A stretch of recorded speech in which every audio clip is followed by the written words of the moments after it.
नमस्कार. Cook with Sonal या आपल्या यूट्यूब चॅनलमध्ये तुम्हा सर्वांचं पुन्हा एकदा खूप खूप स्वागत आहे. तर आज आपण रवा बेसनाचे लाडू बनवत आहोत. पहा, मस्त असे हे लाडू दिसायला दिसत आहेत आणि खायलासुद्धा खूप छान हे लाडू लागतात. अजिबात बिघडत नाहीत. आपण याच्यामध्ये चाचणी न करता अगदी साध्या सोप्या पद्धतीने हे लाडू बनवत आहोत, त्यामुळे कोणीही हे लाडू सहज बनवू शकतं. तर मस्त असे हे लाडू चवीला लागतात आणि बनवणं सुद्धा तितकंच सोपं आहे. तर चला आपण रेसिपीला सुरुवात करूयात. सर्वात अगोदर आपण गॅसवरती एक कढई गरम करण्यासाठी ठेवू. तर कढई शक्यतो जाड तळाची घ्या, म्हणजे आपण बेसन रवा भाजत आहोत तर तो व्यवस्थित असा भाजला जाईल, पटकन लाल होणार नाही. आता सुरुवातीला आपल्याला 3 चमचे तूप याच्यामध्ये टाकायचे. आता एवढे लाडू बनवण्यासाठी आपल्याला अर्धी वाटी तूप घ्यायचं आहे. तर पूर्ण माप असं आहे: अर्धी वाटी तूप, 1 वाटी रवा आणि 1 वाटी बेसन पीठ, 1.5 वाटी पिठी साखर, असं हे संपूर्ण माप आहे. तर आता 1 वाटी बेसन पीठ या तुपामध्ये टाकायचं आणि चांगलं हे बेसन पीठ आपल्याला भाजून घ्यायचं आहे.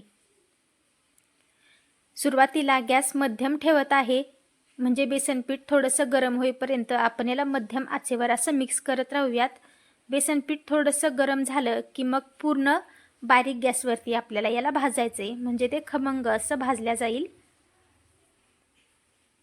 तर आता हे थोडंसं गरम झालं की गॅस मी पूर्ण बारीक करून घेते आणि याला थोडासा लालसर रंग येईपर्यंत आपल्याला भाजत राहायचं आहे. सतत याला असं मिक्स करत भाजायचं, म्हणजे बेसन पीठ छान असं भाजल्या जातं. तर पहा, याचा कलर थोडासा पिवळसर आहे आणि भाजल्यानंतर हलकासा याला लालसर कलर येतो. तर असं हे बेसन पीठ आपल्याला भाजायचंय. मस्त असा खमंग वास यातून येतो. तर बेसन पीठ आता व्यवस्थित भाजलेलं आहे. आपण याला एका ताटामध्ये काढून घेऊयात. बेसन पीठ भाजून झालं की त्याच कढईमध्ये आपल्याला रवा भाजायचा आहे. तर पहा, या पद्धतीने बेसन पीठ भाजून घ्यायचं आहे. सुरुवातीला वापस आपण यामध्ये आता 3 चमचे तूप टाकून घेऊयात. हे घरगुती तूप आहे. आता तूप थोडंसं गरम झाले की लगेच याच्यामध्ये 1 वाटी भरून रवा आपण टाकूयात. साधं सोपं माप आहे: 1 वाटी बेसन पीठ, 1 वाटी रवा, अर्धी वाटी तूप आणि या सर्वासाठी 1.5 वाटी पिठी साखर. आता रवा सुद्धा आपल्याला छान लालसर होईपर्यंत भाजून घ्यायचा आहे. रवा पण आपण बेसन पीठ जसं भाजले तसंच भाजूयात. सुरुवातीला मध्यम आचेवर आणि थोडासा भाजण्यासारखा वाटत आला की नंतर पूर्ण बारीक गॅसवर याला हलकासा लालसर रंग येईपर्यंत भाजून घ्यायचे. तर पहा, आता रव्याला सुद्धा थोडासा लालसर असा रंग येऊ लागलाय. आता पूर्ण बारीक गॅसवरती छान याला आपल्याला भाजून घ्यायचंय. बारीक गॅसवरती शेवटी भाजले, यामुळे काय होतं, मस्त असा आतपर्यंत तो पदार्थ भाजला जातो. तर रवा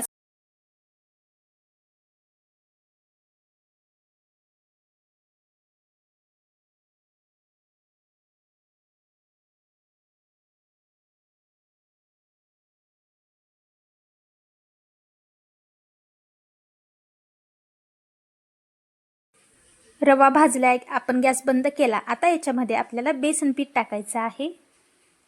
सोबतच 1.5 वाटी पिठी साखर आपल्याला यामध्ये टाकायची आहे. ज्या वाटीने बेसन पीठ रवा मोजलाय त्याच वाटीने ही 1.5 वाटी पिठी साखर आहे. आता तुम्ही जर गोड कमी खात असाल तर पाव वाटी साखर तुम्ही यामध्ये कमी वापरू शकता, पण 1.5 वाटी साखर जर टाकली तर लाडू छान असे गोड होतात. तर आता ही साखर आपल्याला रव्यामध्ये व्यवस्थित अशी मिक्स करून घ्यायची आहे. फक्त गरम कढईमध्येच आपल्याला हे आता मिक्स करायचं आहे, गॅस चालू ठेवायचा नाही. आता हे सर्व छान असं मिक्स केल्यानंतर आपल्याकडे जे तूप शिल्लक आहे ते संपूर्ण तूप आपण या मिश्रणामध्ये टाकून घेऊयात. तर सर्व तूप टाकायचं आणि एकदा याला व्यवस्थित मिक्स करायचं. आता साधारण 10 मिनिटांसाठी आपण ह्याला झाकून ठेवूयात, म्हणजे त्यातील साखर छान अशी मुरल्या जाते आणि हे जे मिश्रण आहे ते थोडंसं कोमट सुद्धा होतं. सध्या हे थोडं जास्त गरम आहे. तर 10 मिनिटे मी याला झाकून ठेवलं. आता याला वापस आपल्याला एकदा मिक्स करायचं आहे। तर आता हे हलकंसं कोमट आहे, खूप ह्याला आपल्याला थंड करायचं नाही किंवा खूप असं कडकडीत गरमसुद्धा नको। तर पहा हाताला सहन होतंय असं हे मिश्रण आहे। थोडंसं कोमट असेल तेव्हाच काय करायचं, मिक्सरच्या भांड्यामध्ये याला आपल्याला थोडंसं फिरवून घ्यायचं आहे। तर मी यामध्ये पिठी साखर दळलेली होती, त्यातच आता मी हे सर्व मिश्रण टाकून घेत आहे। तर 2 वेळेस थोडं थोडं करून हे मी दळून घेते।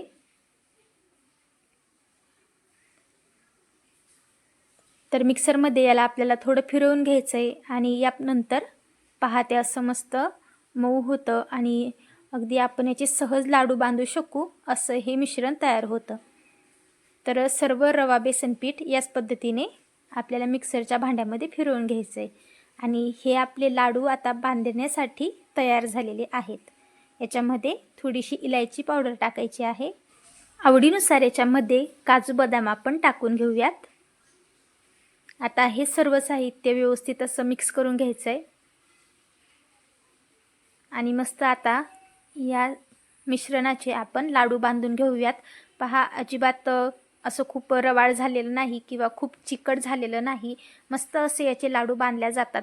आणि हे अजून थोडंसं कोमट आहे त्यामुळे थोडंसं चिकट वाटते, पण नंतर जेव्हा लाडू थंड होतात तेव्हा मस्त असे मऊसूत आणि दाणेदार असे हे लाडू बनतात। तर थोडंसं कोमट असतानाच याचे मी लाडू बांधून घेते। पहा मस्त असा लाडू वळला गेलेला आहे आणि अजिबात निबर झालेला नाही। तर मस्त त्याला चमकसुद्धा आलेली आहे। आता सर्व लाडू याच पद्धतीने आपल्याला बांधून घ्यायचे आहेत।